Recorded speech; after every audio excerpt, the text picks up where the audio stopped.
Mauthausen est le dernier camp de concentration qui va être libéré sur le territoire allemand le 5 mai 1945. Donc c'est janvier 1945 pour Auschwitz et 5 mai 1945 pour Mauthausen. C'est le dernier camp. Naturellement, le camp, comme beaucoup, c'est la débandade. Les camps sont surpeuplés parce que tous les camps annexes que vous trouvez sur l'Est ont été complètement vidés.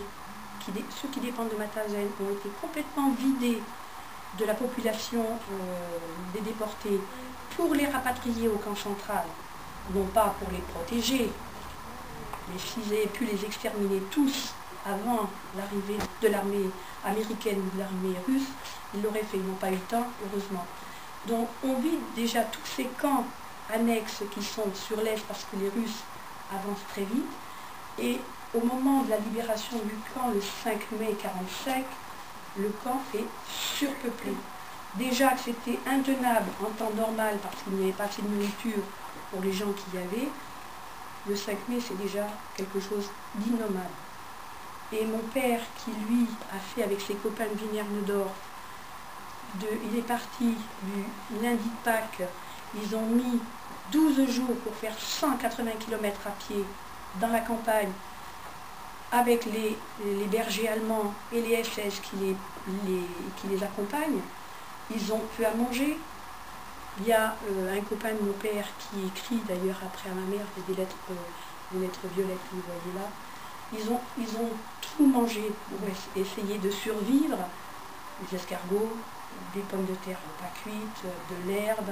Ils couchaient dans des prairies, avril 1945 et très humides en Autriche. Ils ont couché dans des prairies gorgées d'eau. Leur couverture est gorgée d'eau. Leur costume, qui est un costume relativement léger, est gorgé d'eau. Et ils vont rentrer tous les déportés de Wiener-Neudorf, de la région, qui ne sont pas morts, vont rentrer au camp central. Vous vous rendez compte? 180 km. Ça fait 16 mois qu'ils sont en déportation, 16 mois qu'ils sont épuisés, qu'ils n'ont pas de force, qu'ils n'ont peu à manger, et ils arrivent à faire ces 180 km en 12 jours. La Croix-Rouge arrive dans le camp, avant la libération du camp. Il y a 3 convois de Croix-Rouge à partir du 25 avril. Chance extraordinaire pour certains des raflés de Guillier. Ils sont en relativement bonne forme et la Croix-Rouge les emmène. Mon père est épuisé, il n'est pas pris dans ce convoi.